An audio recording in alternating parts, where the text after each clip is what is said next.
मित्रांनो, चंद्रग्रहण आणि सूर्यग्रहण देखील आत्ताच येऊन गेलेत आणि ह्या ग्रहणानंतर भले ते भारतात दिसलं नाही, परंतु ह्याचा कुठेतरी प्रभाव होतोच. आपल्या मानवी मनावरती परिणाम होत असतो. खूप लोकांना अस्वस्थ वाटतंय, लोकांची तब्येत खराब होते, विकनेस, ताण, मानसिक ताणतणाव, घरामधली कटकटी वाढलेली आहेत. ह्या गोष्टी बऱ्याच घरामध्ये मी पाहिलेल्या आहेत. बरेच लोकांनी मला मेसेज केला की सर, ग्रहण काळानंतर आमच्या मध्ये खूप जास्त निगेटिव्हिटी वाढलेली आहे, नात्यामध्ये प्रॉब्लेम वाढलेले आहेत.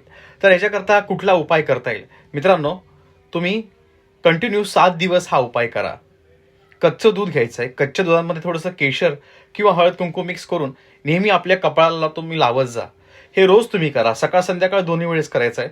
आणि आपल्या शरीरावरती जी पण दागिने असतील, तुमचं मंगळसूत्र आहे, बांगडी आहे, अंगठी आहे, सोनं आहे, हे सर्व एक रात्रभर तुरटीच्या पाण्यामध्ये किंवा गोमूत्राच्या पाण्यामध्ये एका वाटीमध्ये काढून ठेवा. ते भिजवून ठेवा आणि रात्रभर ठेवून द्या. सकाळी ते स्वच्छ पाण्यात धुवून घ्या. पुन्हा त्याची सगळ्यांची पूजा करून धारण करा. कुठल्याही प्रकारचं रत्न किंवा दागिने आपल्या शरीरावरती हे तुम्ही स्वच्छ करून घ्या. त्याचप्रमाणे ह्याचा खूप चांगला तुम्हाला फरक पडेल आणि अनुभव देखील येईल. अनुभव देखील नक्की सांगा. धन्यवाद.